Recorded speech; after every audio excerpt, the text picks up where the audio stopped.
Hey there, Captains. It's Reiem again with another update for the Vassal World Cup. Just finished the first game of the Swiss round today, so I thought I would make a quick video on it. My opponent for the round was DarkRaver, and I was really excited to fight this list. I really wanted to fight like something big with my Bale list, just to see if he could take on something big and beefy like an SSD or a Starhawk. So again, the fight in SSD was it's gonna be a lot of fun. So as alluded to, DarkRaver has a Star Dreadnought Assault prototype for his SSD. Moff Gergerod is the Admiral, and there's Captain Brunson, Captain Nita, Agent Callus, gunnery teams, quad laser turrets, reserve hangar decks, heavy ion emplacements, leading shots, link turbolaser towers, H9 turbolasers, and the Ravager title. Flying next to the SSD, we got us a Gazanti with Admiral Titus, Comsnet, and reserve hangar decks, and a couple of TIE interceptors. Just to go over my list quick, his list comes in at 388. My list at 395 is a Venator II, Clone Captain Zak, Veteran Gunners, SPHA-Ts, Electronic Countermeasures, External Racks, Link Turbolaser Towers, and the Tranquility title. Then there is a Venator I with Bale Organa, GAllia, Boarding Troopers, Intensify Firepower, External Racks, Link Turbolaser Towers, and the Resolute title.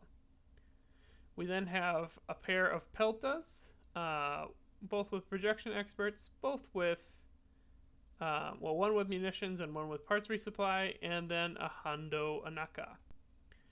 So, DarkRaver had the bid, go over here to deployment, and chose to go second. I picked Contested Outpost from his objective list, as it denied him a station that he can sit on with the SSD to heal every round. That was very important, so just seeing that, it was an insta pick. And then also knowing that my plan was to actually kill the SSD, the game was either going to be won or lost by if I could kill the SSD, so I don't really care about the points for the Contested Outpost at all. So it was a pretty solid pick for me. During the obstacle setup, I tried to deny him a nice little station spot here. His only station area was right here in all these obstacles, and he opted not to place the station in here, just put on the edge, which is fine with me. I only had to worry about this debris field. So I put my Peltas up in the center to make sure that they could hit either side here, as he actually had enough of deployment stall that I only got to put down one Venator last. Bale came down last because that is the most important and easiest to kill Venator, so I wanted some options here. Since he was pointed this way, I opted to try and be able to flank with Bale. So Gergerod and just this SSD in this setup, my plan is to try and get into the side arcs with the Venators. The Peltas are too slow to avoid this front arc, so just go as slow as possible. Try and take like one front long at red and hopefully survive like a blue shot. It really depends on how many accuracies they get. And this is one of the few games where round 1 is nav on the Peltas, round 2 is engineering to help heal chip damage if there's some coming in. And then by round 3, I'm just doing con fires, and I'm going to use tokens to just get rid of shields on the Peltas, because Peltas are really good at healing themselves, but they aren't going to be able to heal enough from a front arc from this Ravager to make a difference. So we're actually going to get some more firepower out of the Peltas, is the plan for the game. But yeah, get into the sides, sacrifice the Peltas if we have to, bring down the SSD, or die trying. So this was deployment. This was the Bale Venator. This is the SPHA-T Venator. We'll go to the end of round 1. End of round 1, I left up the SSD firing arcs here so you could just see what was going on. I should point out that Bale was set at speed 2 at deployment, and Titus actually slowed it down to 1, which actually turned out working well for me. I got to bank a token turn 1 and just slowly come into red range and not be in too much of a threat from this SSD. As you can see, the Peltas are out. This Venator has both front arc and side arc. This SPHA-T token is coming out the side here. And I get to go first, so the plan is activate with this Venator first and fly up into this side arc, all nice, and get out of this dangerous front arc. Tranquility can take a shot or two from the side, especially with ECMs, so I'm not too worried. So this is the opening engagement. We'll go to the end of round 2 where shots have actually been fired here. So end of round 2, we can see that the SPHA-T Venator came in as planned. He did not have front shot here with the SSD on it. The SSD is still at 22 health. We took down the shields on both sides here. And he has only 2 remaining in the front, still at 22 hull. As far as his shooting, I took 2 damage on the side here. I think I took 1 damage on this Pelta and nothing on this Pelta because we were in long, so we got to evade, brace, redirect, all that fun stuff. And as you can see, the SSD is in the kill box.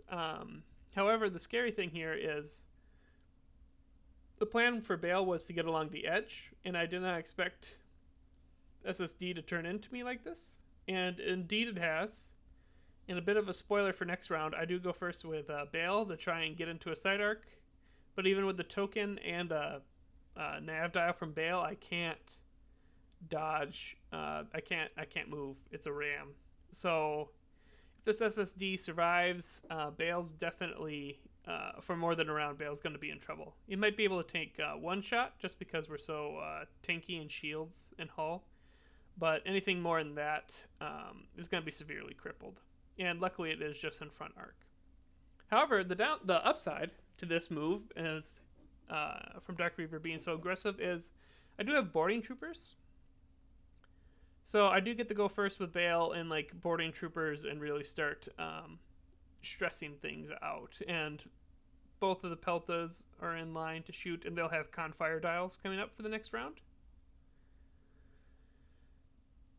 And then the SPHA-T does have a nice double arc. This front is actually just in close here. So this Venator is really well set up. And I'm just ignoring the Gazanti and the squads because the whole game is bring down the SSD. So we'll go to the end of round 3. This is the end of round 3. As you can see, a lot happened. This Venator took a beating. It actually had all of its shields from the front and both sides removed. Using GAllia and redirect and the H9s, I was able to use all those. All the front was down, and we got down to 6 hull, 7 hull, and we rammed a couple times, which is why we're down to 5 here. This Pelta just survived. It had 3 accuracies and 6 damage with a crit, and I did not pull structural, so it survived in 1. This Pelta also got shot, took a couple of shield damage, but was otherwise fine. The SSD, however, got absolutely rocked by boarding troopers, and then it was Confire, X-Rax, close range shot to the front here, brought it down to like 17 hull, and then between the Peltas, they got it down to 11, I believe, because they both had side shot and front shot, so with the Confire dials. They were throwing 4 dice, each 2 out the side and like 2 out the front, and we had Intensifies, so we didn't really whiff anything here. And then we finished it up at the end with this SPHA-T shot, and really crippled it from down to like 11 down to like 2 hull. And funny enough, with the boarding troopers, I did I exhausted both braces and the contain, and after everything is shot, he has not burned the contain because everything was Brunsoned away. Or the couple times I got crits on a Pelta, he did have shields that he could throw it on. So I actually didn't get a crit through 20 hull points here. And 1, 2, 3, 4, 5, 6, 7 attacks he didn't need to contain. So no structural damage spam or anything. This was 20 damage. And Dark called the game here because I could just go first with Bale and have Intensify in the RAM, so there was no way I could not kill the SSD. So we called it here at the end of round 3. So it was a 400 to 60 point game. And I think it just really came down to heavy matchup favor for me. Like, these Venators just want to get in and smash something, and SSD, it's hard not to be able to get in and smash it because it's so big. And just the fact that he didn't quite get lucky enough to kill this Pelta prevented it from being a 9-2. And the other thing too is the SSD here, going back to his list, was teched for anti-squad with a couple officers, or at least an officer and some upgrades. So like there was Agent Callus and quad laser batteries and stuff, or quad turbolaser towers, the one that lets you counter squads. So there was a lot of upgrades that didn't do anything. The interceptors didn't do any damage. The reserve hangar decks weren't used. So there was a lot of points that just weren't usable at all for him. On top of his already large bid, I had a significant just point advantage in fleet to begin with as well. But it was great meeting Dark. It was a pleasure talking with him. Con's never played him before over on German time, so we don't normally line up for games or anything. So it's always good getting to meet new people, and it was fun fighting the SSD. I think this is only the second or third time I've gone to fight one, but 10-1 is a strong start to Swiss, which means we'll see where this goes. I think Dark said, I hope you do really good, because that means, of course, you always, if you do lose, you do hope to lose to someone who ends up doing really well. So I appreciate that as well. But this was just a quick update. First game. Until the next one, you all take care.